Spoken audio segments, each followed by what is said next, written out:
Hello everyone, आज के दिन में समीकरण हल करना बहुत ही आसान तरीके से सीखने वाले हैं। अगर आपको समीकरण हल करने नहीं आता है तो इस वीडियो के माध्यम से मैं आप सभी को गारंटी देता हूं कि आपको समीकरण हल करने अवश्य ही आ जाएगा, बशर्ते आप सभी वीडियो के अंत तक जरूर बने रहिएगा।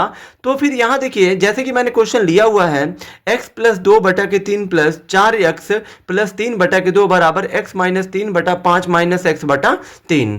तो ये हमारा एक समीकरण है। किसी भी समीकरण को हल करने का सिंपल तरीका यह होता है कि आपको पहले समीकरण के दोनों पक्षों में जो चीजें हल करने वाली चीजें दिख रही हैं उनको आपको पहले हल कर लेना है। तो फिर यहां देखिए, हल करने का मतलब क्या है। जैसे कि बराबर के इस वाले पक्ष में आप देख रहे होंगे कि यहां पे प्लस है और बराबर के इधर आपको क्या दिया हुआ, माइनस। तो पहले आप इन दोनों को आप जोड़ लीजिए और यहां पे जो घटाना है तो घटा लीजिए, ठीक है। तो हम जो है ये हमारा एक भिन्न है और ये भी हमारा एक भिन्न है क्योंकि ये बटे के रूप में दिया है। तो भिन्नों का ये भिन्न है, ये भी भिन्न है। भिन्नों का जोड़ कैसे करते हैं, तो भिन्नों का जोड़ कैसे किया जाता है, हरों का लसा लेके। तो इसका हर कितना है, 3 है, इसका हर 2 है। 3 और 2 का लसा लेंगे तो कितना हो जाएगा 6। अब इस 6 में 3 से भाग दीजिए, ठीक है। जो भी लसा आता है, मान लीजिए 3 2 का लसा लेंगे 6 आएगा, 6 यहाँ पे लिख दीजिए। अब इस क्या करिए, इस जो लसा में पहली भिन्न के हर यानी कि 3 से भाग दीजिए। तो 3 से 6 में भाग देंगे तो 2 बार जाएगा, यानी कि हर से लसा में भाग देते हैं और जो आता है उसका गुणा अंश में करते हैं। तो 3 से 6 में भाग देंगे 2 बार में जाएगा और जो 2 का गुणा x प्लस 2 में होगा, क्योंकि ये 3 का अंश x प्लस 2 ये दोनों इसके अंश हैं। तो यहाँ पे 3 से जब आप इसमें आप भाग दोगे, जो आएगा उसका गुणा इन दोनों में होगा। तो 3 से 6 में 2 बार में 2 का गुणा x में करिए तो 2x होगा। फिर प्लस, फिर यहाँ पे 2 का गुणा इस 2 में करिए, फिर 4 हो जाएगा। फिर यहाँ प्लस है तो प्लस लिखिए। फिर यहाँ देखिए, फिर इस 2 से 6 में भाग दीजिए, 3 बार में जाएगा और 3 का गुणा इस 4x में करेंगे तो 12x हो जाएगा और प्लस 3 त्रिका हो जाएगा 9, ठीक है। अब यहाँ पे बराबर है तो बराबर, अब इस 5 और 3 का लसा लेंगे तो 15 आएगा। अब इस 15 में इस जो 5 से भाग दीजिए, तो 5 से 15 में भाग देंगे तो 3 बार में जाएगा और जो 3 का गुणा x माइनस 3 में करेंगे तो 3 का गुणा x में करिए तो 3x हो जाएगा और माइनस यहाँ पे 3 त्रिका हो जाएगा 9 और माइनस है तो माइनस। फिर इस 3 से 15 में भाग दीजिए, 5 बार में जाएगा, 5 का गुणा इस x में करेंगे तो 5x होगा, ठीक है। इतना आई होप कि आप सभी को यहां तक समझ में आया होगा।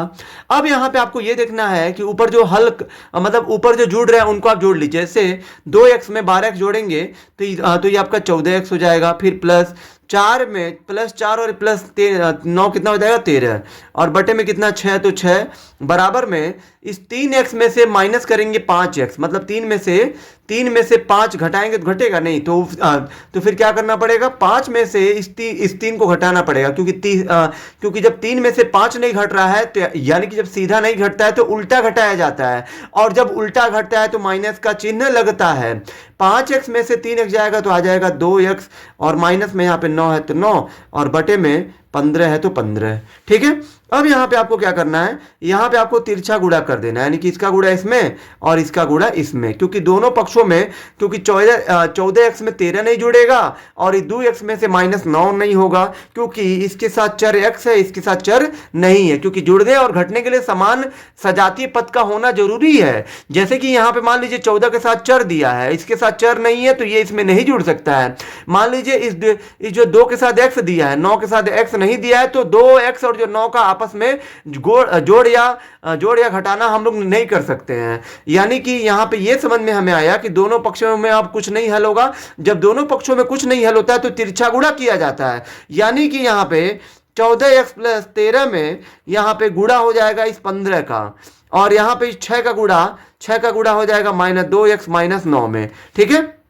अब यहाँ देखिए, 15 का गुणा पहले आप 14 में करिए, तो यहाँ पे 15 चौके 60 हासिल 6, 15 कम 15 और 6 21 और यहाँ x है तो x लिखिए। फिर प्लस 15 3 45 को 5 हासिल 4, 15 का 15 और 4 19 बराबर में माइनस है तो माइनस 6 का गुणा 2x में करिए तो ये आपका हो जाएगा 6 दूना 12x, माइनस है तो माइनस 6 9 हो जाएगा 54, ठीक है। अब यहाँ देखिए, अब इस 210x हो गया, माइनस को लाई इधर तो हो जाएगा प्लस 12x और इधर -54 है तो 54, ये प्लस जाएगा, इधर हो जाएगा -195। अब यहां देखिए 210x है और ये +12x है, ये दोनों आपस में जुड़ जाएंगे।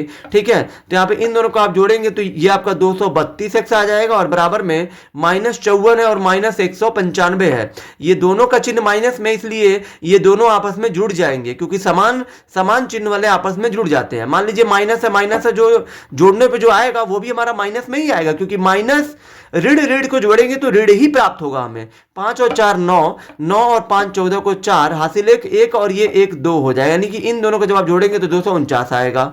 अब चूंकि हमें समीकरण हल करने का मतलब यही है कि हमें जो x का मान प्राप्त करना है, तो यहाँ पे x बराबर आपको लिखना है, इधर कितना दिया -249 और बटे, क्योंकि ये जो गुणा के रूप में है, x जो है 232 के साथ गुणा के रूप में है और ये 232 हमारा एक अचर पद है, यानी कि एक संख्या है, संख्या को संख्या के पास यानी कि इसके पास भेजेंगे तो ये गुणा जब जाता है तो बटे बन जाता है और ये बटे में आ जाएगा 232 हो जाएगा। ठीक है, अब यहाँ पे अगर ये आपका कट रहा है तो इसको आप काट सकते हैं, जैसे कि 2 से तो कटेगा नहीं, 3 से भी नहीं कटेगा, यानी कि ये दोनों किसी भी संख्या से नहीं कटेंगे, तो इनको आपको यहीं पे छोड़ देना है और यही हमारे क्या हो जाएंगे, यही हमारा आंसर हो जाएगा। -249 बटे में 232 इस प्रश्न का उत्तर होगा। आई होप कि आप सभी को ये वीडियो बहुत ही ज्यादा पसंद आई होगी। अगर आप हमारे चैनल पर नए हैं तो हमारे चैनल को लाइक, सब्सक्राइब और शेयर जरूर करें, जिससे आने वाली वीडियो की नोटिफिकेशन आपको मिलती रहे।